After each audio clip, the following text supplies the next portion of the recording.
오늘 우리에게 주시는 하나님의 말씀은 출애굽기 7장 1절에서 13절까지의 말씀입니다. 출애굽기 7장 1절에서 13절까지의 말씀입니다. 봉독은 8절에서 12절까지만 하겠습니다.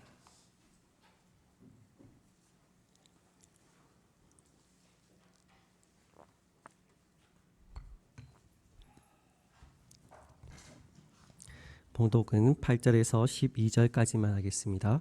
제가 한 절, 여러분 한 절 함께 교독하겠습니다.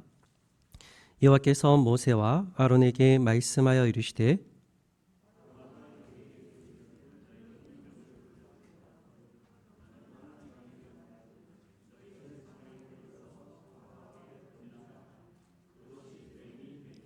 모세와 아론이 바로에게 가서 여호와께서 명령하신 대로 행하여 아론이 바로와 그의 신하 앞에 지팡이를 던지니 뱀이 된지라.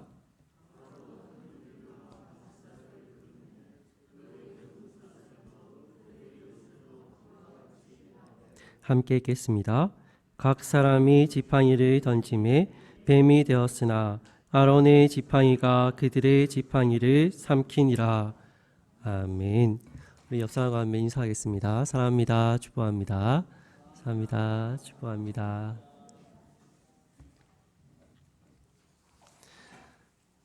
구약시대에 유명한 스승과 제자 하면 생각나는 인물이 있을 겁니다. 바로 엘리야와 엘리사이죠. 이 엘리사가 이제 승천을 이제 앞두고 있습니다. 그때 이 엘리사를 이제 떼놓고 가고 싶었어요. 자신 혼자 이렇게 진행하고 싶었는데 이 엘리사가 끊임없이 이제 자신을 이제 따라옵니다. 이쪽에 가도 따라오고 또 저쪽으로 옮겨도 따라가고 계속해서 이제 따라오는 거죠. 이 엘리야가 이제 결국은 이제 함께 갈 수밖에 없는 상황이 됩니다. 그때 이제 승천이 이제 일어나요. 자신의 이제 겉옷으로 이제 물을 치니까 물이 쫙 갈라지고 이제 건너가서 이 승천이 일어나는데 이 엘리사가 이제 당황합니다. 스승이 이제 승천해가지고는 가버리시고 자기는 이제 홀로 남은 거죠. 너무나 억울한 상황이었습니다. 그때 하늘에서 뭔가가 하나 툭 떨어집니다. 그게 뭐죠? 이 엘리야가 입었던 겉옷이 이제 땅에 떨어집니다. 그것을 이제 잡아가지고는 자신 또 물을 탁 치니까 물이 쫙쫙 갈라지기 시작합니다. 이 엘리야의 영감을 이 엘리사가 이렇게 받았다는 거죠. 이 엘리야와 엘리사의 사이에서 중요한 매개체는 이 겉옷이라는 거였습니다. 오늘 말씀의 이 본문에는 이 겉옷이 아닌 이 지팡이가 이제 매개체가 됩니다. 이 지팡이는 늘 목자들이 이제 들고 다녔던 것이 이제 지팡이입니다. 보통 목자들은 하나 정도는 다 가지고 이제 다닌다는 거죠. 이게 무슨 용도로 이제 쓰여지냐? 자신을 이제 보호할 수 있는 보호 용구도 되고, 그리고 이 양들을 잡아먹으려 하는 이 사나운 짐승으로부터 보호하기 위해서 이제 쓰는 게 이제 지팡이입니다. 그러니까 무조건 보통은 이제 들고 다녀요. 한 개씩은 다 가지고 있다는 거죠. 1절 말씀 한번 보십시오. 여호와께서 모세에게 이르시되 볼지어다 내가 너를 바로에게 신같이 되게 하였은즉 내 형 아론은 내 대언자가 되리니. 하나님이 모세에게 이야기합니다. 너는 누구라고요? 바로에게 신과 같은, 하나님과 같은 그런 존재가 될 거다라고 지금 이제 이야기를 합니다. 여기에서 신 같게 되겠다라는 이게 이제 엘로힘이라고 이제 하는데요. 이 엘로힘이라는 것은 하나님을 이제 의미하는 겁니다. 너가 하나님과 같이 될 것이다. 바로에게 그만큼 높은 그런 하나님과 같은 분처럼 여겨지게 될 거다라고 이제 하나님이 약속을 해 주셨다는 거죠. 이 바로에게 그런 높은 위치가 되어지고, 여기서 이제 대언자라고 이제 되어 있잖아요. 형 아론에게는 대언자가 될 것이다, 그렇게 이야기를 합니다. 아론이 모세의 대언자. 그럼 뭐 하는 사람이죠? 선지자들이죠. 선지자들. 이 모세의 선지자와 같은 역할을 너의 형 아론이 하게 될 거다. 그렇게 지금 이제 설명을 해주고 있다는 거죠. 2절 말씀 한번 보십시오. 내가 내게 명령한 바를 너는 내 형 아론에게 말하고 그는 바로에게 말하여 그에게 이스라엘 자손을 그 땅에서 내보내게 할지니라. 이제 하나님이 모세에게 명합니다. 너는 바로에게 하나님과 같은 사람이 될 거고, 그리고 너는 너의 형 아론에게서부터 또 하나님과 같은 그런 존재가 될 거다. 너를 엄청나게 높여주겠다. 그렇게 이제 약속을 지금 하고 있는 장면이라는 거죠. 하나님이 모세에게 이제 이야기를 하면 모세는 하나님의 말씀을 들어서 누구한테 전달한 거죠? 아론에게 전달하고 그 아론에게 전달하면 또 아론이 누구한테 이야기합니까? 바로에게 가서 이야기를 하는 그런 이제 구조를 지금 가지고 있다라고 이제 설명을 해주고 있습니다. 그러니까 모세를 하나님처럼 지금 높인 거예요. 엄청나게 높였다는 거죠. 3절 말씀 보십시오. 내가 바로의 마음을 완악하게 하고 내 표징과 내 이적을 애굽 땅에서 많이 행할 것이나. 우린 여기에서 대단히 중요한 사실을 하나 발견하게 됩니다. 뭘 발견하게 되냐? 하나님께서 누구의 마음을요? 바로 왕의 마음을 완악하게 만들었다. 이게 참 중요합니다. 이 이야기를 들으면요, 우리가 화가 날 만한 이야기예요. 왜 화가 날 만한 이야기냐?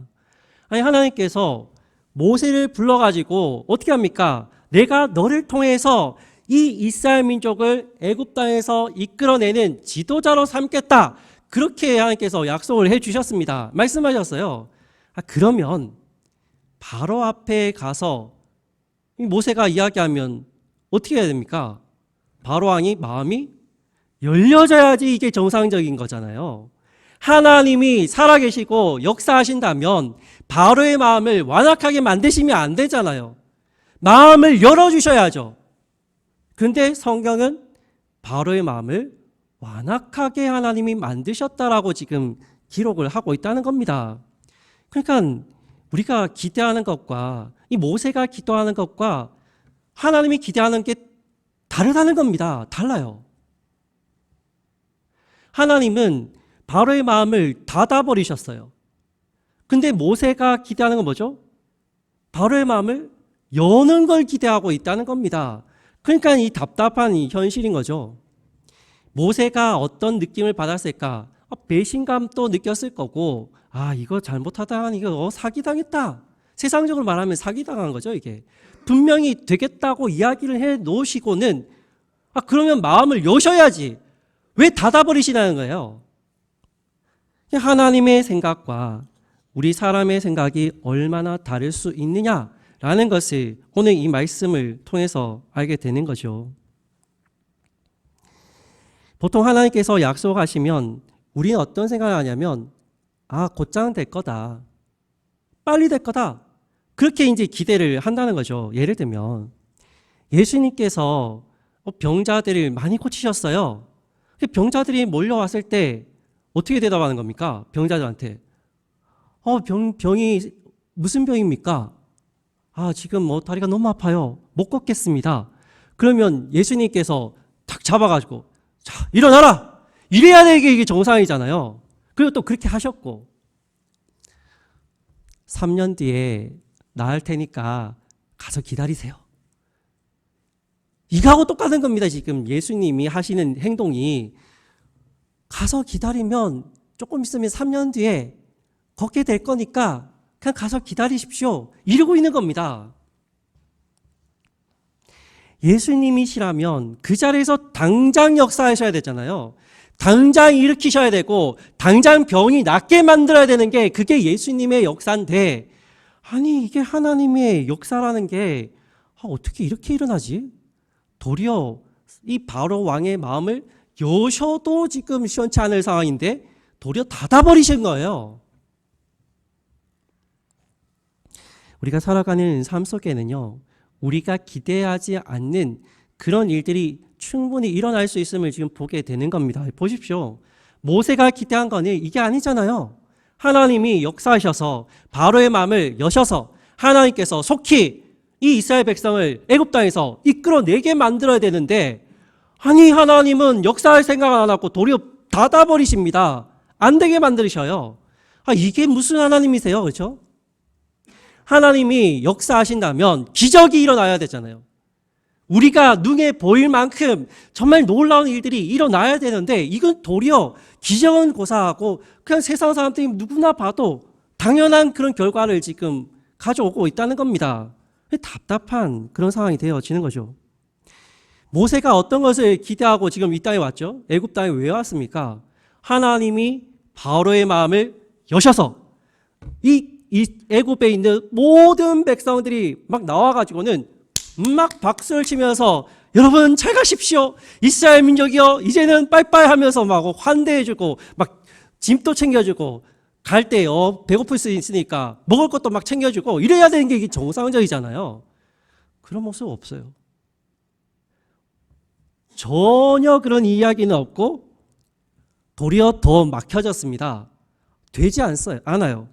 4절 말씀 보십시오. 바로가 너희의 말을 듣지 아니할 터인즉 내가 내 손을 애굽에 뻗쳐 여러 큰 심판을 내리고 내 군대 내 백성 이스라엘 자손을 그 땅에서 인도하여 낼지라. 미리 이야기해 주시면 얼마나 좋아요. 바로가 마음이 완악해서 안 보내줄 거다. 미리 이야기해 주면 좋잖아요. 그런데 미리 이야기 안 해주십니다. 하나님이 우리의 삶 가운데 윽박지르는 듯한 그런 행동을 하실 때가 있어요. 지금 이 모습이 딱 윽박지르는 모습입니다. 모세는 이스라엘 백성을 이끌고 싶은 마음이 없었습니다. 없어요. 할 마음이 없습니다. 근데 그 사람에게 와가지고는 네가 해야 된다. 네가 반드시 이 일을 해야 된다. 그러면서 막 윽박을 막 질러가지고는 기어이 이 애굽 땅에 오게 만들었잖아요. 그러면 바로의 마음을 열어야 되는데 열지도 않고 도리어 닫아버리시고는, 그리고 나서는 이제 이야기해 줍니다. 봐라, 바로가 마음 잘 안 열지 이러고 있습니다.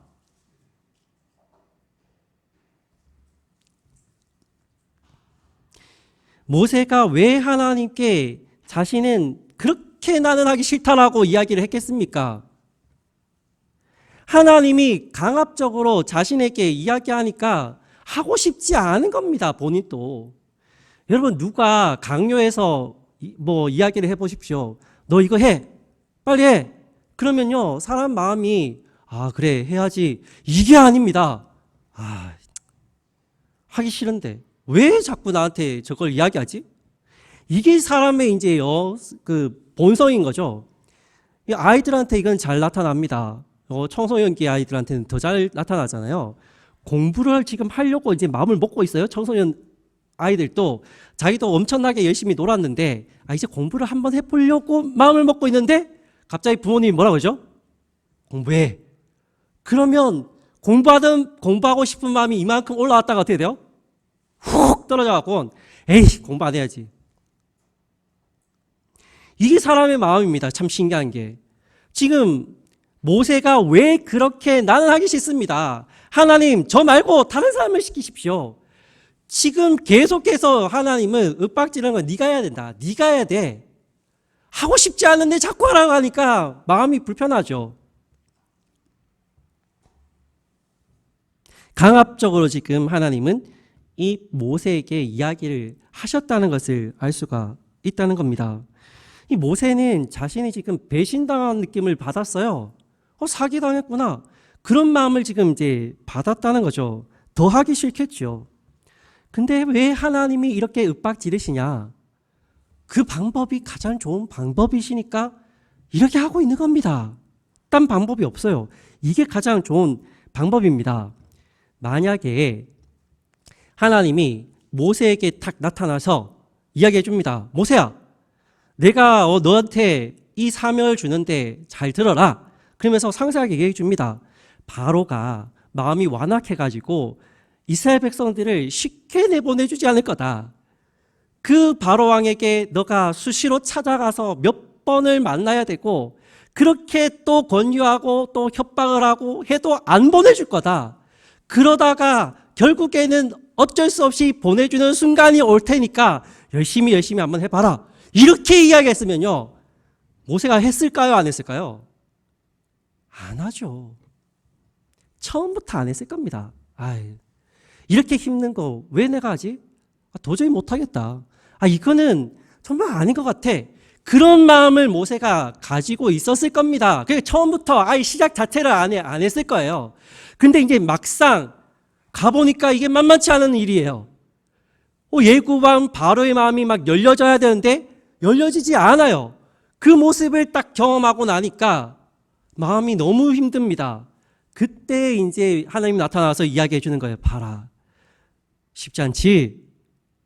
그래도 해야 된다. 느낌이 다른 겁니다. 왜 하나님이 이때 와서야 이 상세하게 모세에게 이야기를 해주고 계신지에 대한 이 느낌이 틀리다는 겁니다. 세상에 많은 사람들이 왜 점보죠? 예수 믿는 사람들 중에도 간혹 보니까 점 보시는 분들도, 점집 가시는 분들, 굿하시는 분들도 가끔씩은 있더라고요. 진짜 제가 신방을 해보면서 만난 분들 가운데 그런 분들이 계셨어요? 여러분, 점 왜 봅니까? 미래를 알고 싶어서 보는 거잖아요. 내 미래가 어떻게 펼쳐질지에 대해서 알고 싶으니까 이제 점을 보게 되는 거예요. 그런데 우리가 미래를 알게 되면 행복할까요? 도리어 더 행복하지 않을 수도 있는 겁니다. 하나님이 알게 한 것만큼만 아는 게 그게 가장 좋으니까 그 정도만 지금 이야기해 주시는 거예요. 근데 그것보다 더 많은 것을 우리는 자꾸만 알아가려고 하는 겁니다.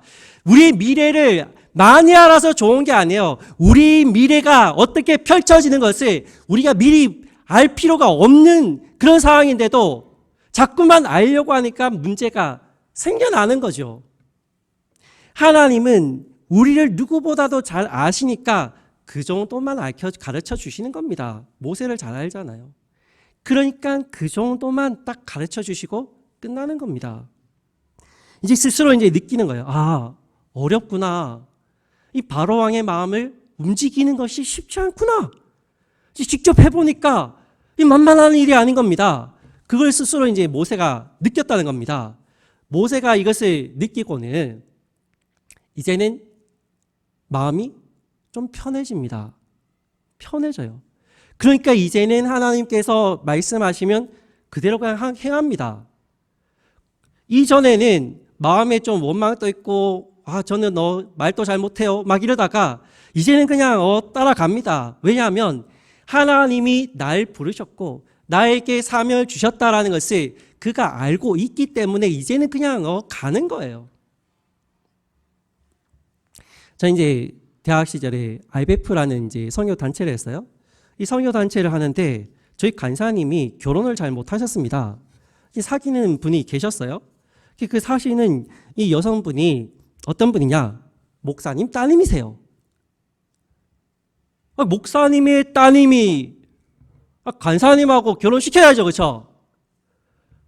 안 결혼을 시키는 겁니다. 왜 안 결혼시키죠? 이 딸이 간사한테 시집 가가지고 죽을 고생할 걸 생각하니까 도저히 결혼을 시킬 수가 없는 겁니다. 목사님이신데도. 결혼이 잘 안 됐어요. 쉽지 않았습니다. 간사님하고 따님하고 이 나이 차이도 상당히 좀 많이 났어요. 나이 차이도 나지. 그리고 간사 해봐도 한 달에 100만 원도 못 벌거든요. 가정을 이끌어 살아간다는 게 참 막막한 그런 상황이잖아요. 부모님의 입장에서 결혼 승낙을 하니까 되게 힘든 겁니다. 어려운 거예요. 그 간사님이 눈물로 기도하는 것을 제가 여러 번 봤습니다. 눈물로 정말 하나님 결혼을 하게 해주십시오. 한 번 갔더니 또 거절당해. 또 2번 갔더니 또 거절당해. 3번 갔더니 또 거절당해. 목사님인데 참 승낙을 안 해주시더라고요. 여러 번 이제 거절당하니까 이제는 거절당하는 게 익숙해지시는 거예요. 좀 편안해지시더라고요. 마음이 이제는 좀 편해요. 결국은 이제 결혼을 하게 되셨습니다. 은혜인데 정말 하나님께서 우리에게 미래를 알려주신다. 미래를 알려주신다는 게 우리에게 다 행복한 것은 아님을 이 말씀을 보면 알 수가 있는 거죠. 6절 보십시오. 모세와 아론이 여호와께서 자기들에게 명령하신 대로 행하였더라. 이제 모세와 아론은 이제 행하는 겁니다. 하나님이 하라고 하셨으니까 가야지. 마음이 이제 좀 편해진 겁니다. 익숙해졌어요. 또 거절하겠지. 바로 왕한테 가서 이야기하면 또 열심히 또 이야기해봐도 아무 소용없겠지. 예상이 되잖아요. 이 사람이 어떤 사람인지, 내가 이게 성취될 일인지 성취가 안 될 일인지 뻔히 알죠. 마음이 편해집니다. 또 가자. 또 가고 할 수가 있는 이제 상황까지 이제 되어진 겁니다. 사명자의 길을 지금 이제 걸어갈 수 있는 그런 단계에 이제 이르렀다라는 것을 이제 볼 수가 있다는 거죠. 어렵고 힘든 일이 있어도요, 그냥 가는 거예요. 그게 사명자의 길입니다. 어렵고 힘들고 고통스러운 일들 있다는 거 알면서도 그냥 가는 게 그게 사명자의 길이에요. 그걸 이제 인식하고 받아들이는 겁니다. 근데 이것을 미리 알게 되었으면 모세 못 갑니다. 나중에 해보고 난 다음에 일려주니까 하나님이 가르쳐 주니까 이제 가는 겁니다. 7절 말씀 보십시오. 그들이 바로에게 말할 때 모세는 몇 살요? 80살. 아론은 몇 살요? 83살. 왜 굳이 이 사람들의 나이를 이곳에서 이야기를 해야 되냐? 무슨 이야기 하고 싶은 겁니까? 하나님이. 나이 먹을 만큼 먹었네. 자, 여러분 80 넘으신 분 많지 않으시잖아요. 우리 지금 여기에서도요. 80이나 나이가 먹었습니다. 그러면 이제 알만큼 될 나이 아닙니까? 산전수전, 공준전 다 거쳐본 나이, 인생의 희노애락 다 알 수 있는 그런 나이입니다. 그 나이가 되었는데도 지금 뭐 어떻다는 거예요? 안 변했다는 겁니다. 나이를 먹어가면서 그렇게 하나님의 은혜를 알고 또 하나님의 은혜 가운데 살아가려고 애도 쓰고 하나님의 말씀을 듣기도 했을 건데 이 나이가 되도록 변화가 없는, 달라진 것이 없는 그런 순간이었다라는 것을 이야기를 해주는 겁니다. 근데 이제 이 나이 먹었으니까 이제 조금 이제 반응이 오는 거죠. 그래. 그래도 가야지. 하나님이 나에게 주신 사명의 길이니까 그래도 가야지. 이렇게 이제 반응하는 겁니다. 우리가 나이가 중요한 게 아니잖아요. 우리가 믿음 생활하는 거는요, 영적인 철이 들어야 됩니다. 영적 철이 들어야 돼요. 우리가 시간이 지나고 나이를 먹으면 사람이 철든다 그럽니다. 근데 이 이야기를 왜 굳이 하느냐? 모세와 아론이 아직 철이 덜 들었어요. 하나님의 은혜와 그 사랑을 충만하게 알고도 남는 나이인데도 아직까지도 하나님이 무슨 이야기를 하시는 거고 하나님이 어떤 의도를 가지고 이 사람에게 이렇게 말씀하시고 왜 그 애굽 땅에 그곳에 안 되는 일들 가운데 이렇게 보내시는지를 아직까지도 모르는 겁니다. 그러니까 이 사람들의 나이를 굳이 이야기를 하고 있다는 거죠. 우리가 믿음 생활하는 데 있어서요, 영적 철이 들어야 됩니다. 우리는 하나님이 원하시는 뜻이, 하나님께서 바라시는 그 은혜가 무엇인지를 우리가 알기 위해서 정말 많은 애씀과 노력을 하지 않으면 절대로 알 수가 없는 겁니다. 9절 말씀 보십시오. 바로가 너에게 이르기를 너희는 2절 보이라 하거든 너는 아론에게 말하기를 너희 지팡이를 들어서 바로 앞에 던지라 하니 그것이 뱀이 되니라. 이제 뱀이 나왔습니다. 우리가 뱀이 이제 나오기를 기다렸는데 지금 나왔어요. 바로가 이제 이야기합니다. 너희가 이적을 보여라. 특별한 현상이라도 한번 보여봐라. 그러면서 이제 요구를 합니다. 그때에 자, 누가 던졌는가 잘 보셔야 돼요. 자, 누가 던졌죠? 누가 던졌습니까? 아론이 지금 지팡이를 던졌어요. 이 지팡이를 이제 우리가 생각을 해야 되는데, 이 지팡이는 도대체 누구의 지팡이였을까요? 아론이 이제 지팡이를 던졌습니다. 누구의 지팡이를 던졌을까? 자, 첫 번째, 모세의 지팡이. 자, 두 번째, 아론의 지팡이. 둘 중에 하나겠죠? 아론이든 모세든 하여튼간 누구의 지팡이든지 던진 거는 아론인데, 아론의 지팡이냐 아니면 모세의 지팡이를 가져가 던졌느냐, 이게 대단히 중요합니다. 성경에서 이걸 아주 상세하게 설명을 하지 않았지만 우리는 이제 누가 던졌는지를 추측을 해낼 수가 있어요. 누가 던졌을까? 또 누구 걸까? 이 지팡이가 누구 거냐? 던진 사람은 확실하게 알죠? 아론이 던졌습니다. 그런데 이 지팡이를 누구의 지팡이를 던졌느냐? 이게 중요합니다. 오늘 말씀이 왜 우리가 이 하나님의 손에 붙들려 있어야 되냐? 누구에게 붙들려 있느냐가 정말 중요하다 이야기를 하고 싶은데, 그 일하기 위해서 지팡이가 그래서 대단히 중요한 겁니다. 이 지팡이가 누구 거냐? 자, 누구 거죠? 누구 겁니까? 모세의 지팡이에요. 모세의 지팡이라는 게 이게 중요합니다. 왜 하필이면 모세의 지팡이를 아론이 던졌을까? 자, 보세요. 던졌어요. 던졌더니 이게 지팡이가 뱀이 됩니다. 뱀이 되었는데 과거에 이 현상을 누가 먼저 경험했죠? 모세가 먼저 하나님으로부터 경험을 했습니다. 그렇죠? 하나님이 자, 너에게 가지고 있는 지팡이를 던져봐라. 그랬더니 던졌더니 그게 뱀이 되었어요. 자, 꼬리를 잡아라. 그래가지고 꼬리를 잡았더니 또 지팡이가 되었어요. 모세가 수도 없이 연습을 했습니다. 그러면 누가 해야 되는 게 마땅하죠? 모세가 해야죠. 모세가 집어던지고 잡았고, 집어던지고 잡았고, 집어던지고 잡았는데, 이거를 지금 누구한테 주냐 하면 아론에게 줘요. 그래가지고는 아론이 집어던집니다.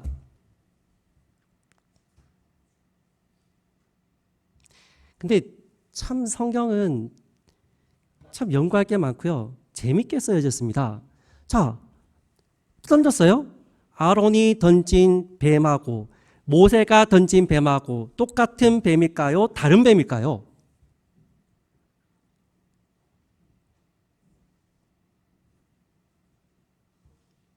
둘 중에 하나입니다. 다르다 아니면 똑같다. 자, 뱀이 나타났습니다. 이게 상당히 재밌거든요. 이게 뱀이 나타나는데, 지팡이를 던졌는데 뱀이 나타나는데 뱀의 종류가 똑같으냐 다르냐, 이것도 정말 중요한 겁니다. 뱀이 달라요. 다른 뱀이 나타납니다. 그래서 이 성경을요, 우리가 정말 주의 깊게 읽어봐야 되고요. 그것을 연구를 많이 해야 되는 겁니다. 그래서 하나님의 뜻이 도대체 뭘까? 이것을 우리가 생각하지 않으면 할 수가 없는 거죠. 자, 모세가 던졌어요. 그랬더니 모세에게 맞는 뱀이 튀어나왔습니다. 과거에. 지금은 모세의 지팡이를 아론에게 줘서 아론이 이제 집어 던집니다. 그랬더니 뱀이 튀어나왔는데 다른 뱀이 튀어나왔어요. 이게 참 재미있는 이야기입니다. 왜 이럴까? 더 이상한 거는, 처음부터 누가 던지면 되죠? 모세가 던지면 되잖아요. 모세가 그렇게 연습 많이 했는데 왜 굳이 자기 지팡이를 왜 하필이면 자기 형에게 아론에게 줘가지고는 아론이 또 집어 던지게 만드냐는 겁니다. 우리가 여기서 하나를 더 생각해 봐야 되는 것은, 만약에 그 지팡이를 내가 집어 던졌다면, 우리가 집어 던졌다면 뱀이 될까? 될까요? 안 될 겁니다. 그게 이제 중요해요. 우리가 집어 던지면 뱀이 안 될 가능성이 상당히 높습니다. 가끔씩 하나님이 은혜가 있으면 되게 하실 수도 있겠지만 대부분은 안 될 겁니다. 이 말씀은 의도적으로 지금 이렇게 적어 놓은 거고, 의도적으로 지금 모세는 다 행동을 지금 하고 있는 겁니다. 이게 그냥 되어지는 일이 아니라 철저한 하나님의 섭리와 다스리심과 그 뜻 안에서 지금 되어지는 일이에요. 그래서 우리는 이것을 깊이 있게 생각하고 바라봐야 됩니다. 10절 보십시오. 모세와 아론이 바로에게 가서 여호와께서 명령하신 대로 행하여 아론이 바로와 그의 신하 앞에 지팡이를 던지니 뱀이 된지라. 봐요, 아론이 던졌어요. 그랬더니 뱀이 되었습니다. 그런데 이게 또 더 놀라운 일이 벌어집니다. 이것을 또 요술사들이 또 따라요. 11절 보십시오. 바로도 현인들과 마술사들을 부르매 그 애굽 요술사들도 그들의 요술로 그와 같이 행하되, 바로가 이제 온갖 점성술사들과 그 요술사들을 다 불러드립니다. 그리고는 너희도 이렇게 해봐라 그러면서 했더니 해버리네요. 이게 참 무서운 일입니다. 이게 그래서 이단들도 우리가 얕잡아 볼 수 없는 일이에요. 흉내는 다 낼 수 있습니다. 비슷해요. 구분을 하기가 되게 힘듭니다. 이게 하나님의 역사인지 하나님의 역사가 아닌지 구분을 해내기가 힘들어요. 마술사들이 뱀 만드는 거 여러분 보신 적 없으세요? 우리 마술사들이 비둘기 만드는 건 많이 봤잖아요. 막 손에서 그때 막 비둘기가 막 날아가요. 분명히 없었는데 마술사들이요 하늘도 나르더라고요. 여러분 하늘 나르는 마술사들 보신 적 있으시죠? 막 하늘을 막 날라요. 저 어떻게 나르지? 그 하늘 나르는 그 마술을 대여해 오는 데만, 그러니까 빌려 오는 데만 1억이 넘게 들어간답니다. 그것만 빌려 오는데, 사오는 것도 아니고 빌려 오는데 그게 1억이 들어간대요. 아니 마술사들도 만들어내는 겁니다. 우와, 막대기를 탁 던졌는데 이게 뱀이 되네. 이야, 기가 막힙니다. 일반 사람들이 구분해냅니까? 절대 구분 못합니다. 마술사들은 알잖아요. 저게 왜 저렇게 변하는지 원리가 있으니까. 자신들은 아는데 일반 사람들은요 전혀 모릅니다. 어디서 뱀이 튀어나왔지? 아무도 모릅니다. 뭐 여기 숨겨놨는지, 옷에다 숨겼는지, 어디다 숨겼는지, 아니면 땅에다 묻어놨는지 어떻게 합니까? 근데 나오는 현상은 다 똑같아요. 분명히 막대기 던졌고 막대기 던지자마자 뱀이 튀어나왔습니다. 이 바로의 입장에서 무슨 생각하겠어요? 똑같네. 아론이 어떤지 지팡이에서 나온 뱀이나 요술사들이 던져서 나온 뱀이나 다 똑같네. 그러니까 마음이 안 변하는 겁니다. 마음이 그대로예요. 뭐가 달라야죠. 근데 뭐가 다르죠? 하나님의 이 약속의 이 지팡이, 모세의 지팡이는 정말 그 지팡이가 뱀이 된 겁니다. 근데 마술사들은 지팡이를 던지긴 던졌는데 그게 뱀이 된 게 아니에요. 꾸며낸 거죠. 지팡이는 던졌고 뱀은 어디 딴 데서 끄집어낸 겁니다. 이게 틀리죠. 그러니까 이 아론의 지팡이가 이 된 뱀이 그 뱀들을 싹 다 그냥 다 잡아먹어버립니다. 그런데 이것을 봐도 별 감동이 없어요. 바로 왕이 감동하지 않습니다. 우리 요술사들도 충분히 할 수 있는 일이네? 그게 달라진 거는 모르고 막대기가 진짜 뱀이 된 줄은 모르는 겁니다. 지금. 그러니까 이단들이 얼마나 무서운지를 우리가 생각을 해봐야 되는 겁니다. 비슷하잖아요. 진리하고 대단히 비슷해요. 근데 구분을 잘 해내기가 어렵다는 거죠. 13절 말씀 보십시오. 그러나 바로의 마음이 완악하여 그들의 말을 듣지 아니하니 여호와의 말씀과 같더라. 봐요, 이게 바로의 마음이 완악해집니다. 똑같네. 뱀도 만들어내네. 그러고 있습니다. 우리는 왜 이 지팡이에 대해서 초점을 맞춰야 되냐? 하나님은 이미 바로가 이 모세와 아론의 말을 듣지 않을 거다라고 미리 이야기를 해주셨어요. 가르쳐 주셨습니다. 너희들의 말을 듣지 않을 거다. 아무런 소용 없는 일을 너희가 하게 될 거다라는 것까지 하나님이 다 이야기를 해주셨습니다. 미리. 안 변하겠구나. 바로의 마음은 절대 달라지지 않겠구나. 그렇지만 하나님이 이 모세와 이 아론을 통해서 말씀하려고 하는 메시지가 있다는 것을 우리가 기억하고 오늘 이 말씀을 봐야 된다는 거죠. 우리가 누구의 손에 붙들려 있느냐가 그래서 그만큼 중요한 겁니다. 이 모세와 아론이 누구의 손에 붙들려 있죠? 하나님의 손에 붙들려 있는 겁니다. 하나님의 손에 붙들려 있으니까 하나님께서 역사하시니까 기적의 역사들이 지금 일어나게 되는 거예요. 정말 막대기가 뱀이 되는 위대한 기적의 역사가 시작이 되는 겁니다. 아무나 되는 게 아니에요. 하나님의 말씀에 하나님의 그 손에 붙들리지 않은 사람들은 절대로 이것을 할 수가 없습니다. 모세와 아론은 붙들려 있습니다. 누구에게요? 하나님에게 붙들려 있는 겁니다. 하기는 싫어요. 솔직히. 내가 하나님의 말씀대로 순종하고 싶지는 않습니다. 모세의 입장이 그렇잖아요. 벗어나고 싶죠. 하나님이 이렇게 이야기하시고 말씀하셔도 귀를 막고 싶고 듣고 싶지 않아요. 그런데 모세가 어떤 상황이냐? 하나님의 손에 지금 붙들려 있어요. 이게 중요한 겁니다. 하나님의 손에 지금 붙들려 있다니까요. 우리가 살아가는 삶 속에요. 하기 싫은 일이 있죠. 하고 싶지 않은 일도 있습니다. 우리가 하나님을 믿는 믿음을 가지고 있어도 하나님 말씀대로 살고 싶지 않는 그런 마음이 들 때도 우리 가운데는 있습니다. 그렇지만 중요한 게 뭐냐면 그래도 하나님의 손에 붙들림 있으면 기적의 역사가 일어난다는 겁니다. 그래서 우리의 삶 가운데 하나님의 붙들어 주심이 너무나도 중요하다. 그 말씀을 하시려고 이 모세의 지팡이가 이 아론에게 지금 건너간 거예요. 하나님이 은혜를 모세에게도 아론에게도 동일하게 주신 겁니다. 모세는 아론은 특별한 사람들입니다. 붙들림 바 되어진 사람들이에요. 자, 엘리야가 올라갔어요. 올라갔을 때 승천했을 때 하늘에서 툭 떨어집니다. 겉옷이. 그 겉옷을 가지고 이 엘리사가 막 쳐요.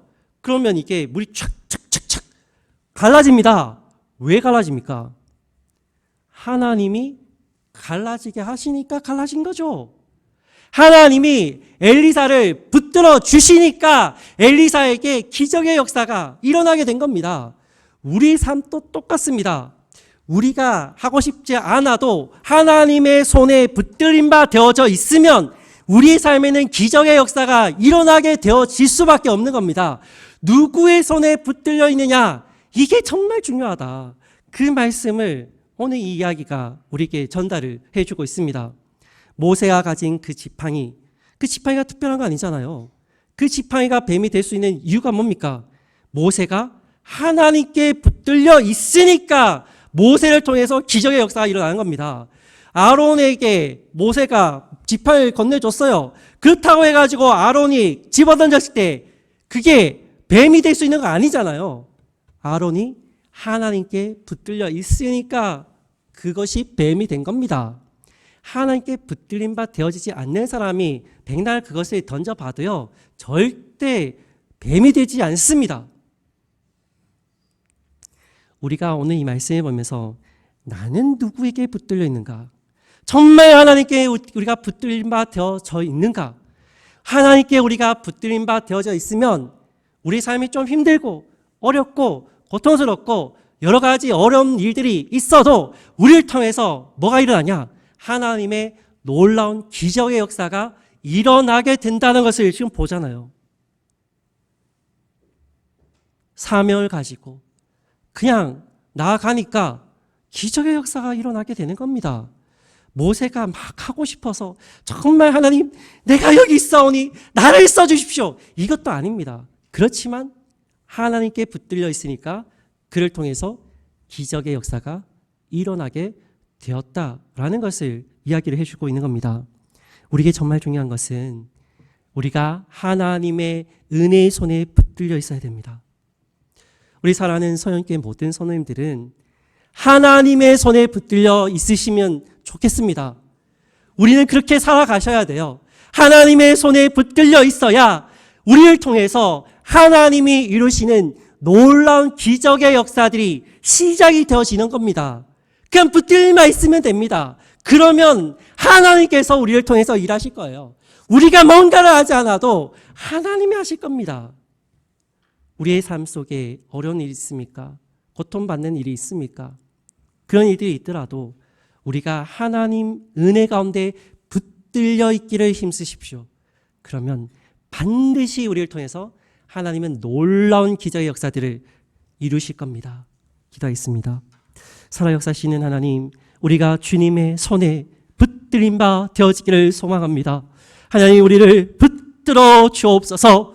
하나님의 능력의 오른손에 우리를 붙들어 주시고 하나님의 은혜 가운데 기적의 역사들을 체험하며 살아갈 수 있는 축복의 삶이 될 수 있도록 주님 역사하여 주옵소서. 우리의 서연교회 모든 선호님의 삶 가운데 함께하여 주셔서 주님께 붙들려 있어서 주님으로 인한 기적의 역사들을 순간순간마다 체험하며 하나님 아버지의 은혜 가운데 감사하며 기뻐할 수 있는 축복의 인생이 될 수 있도록 주님께서 역사하여 주옵소서. 감사를 드립니다. 예수님의 이름으로 기도드립니다. 아멘. 지금은 주 예수 그리스도의 은혜와 하나님 아버지의 크신 사랑과 성령님의 감동 감화 위로 교통하심의 역사가 하나님의 손에 붙들린 바 되어 기적의 역사를 체험하며 살아가기를 소망하는 서연교회 모든 성도님의 가정과 산업과 자녀와 하는 모든 일들 위해 또한 서연교회 더 밝은 미래 위해 지금부터 영원토록 함께 있을지어다. 아멘.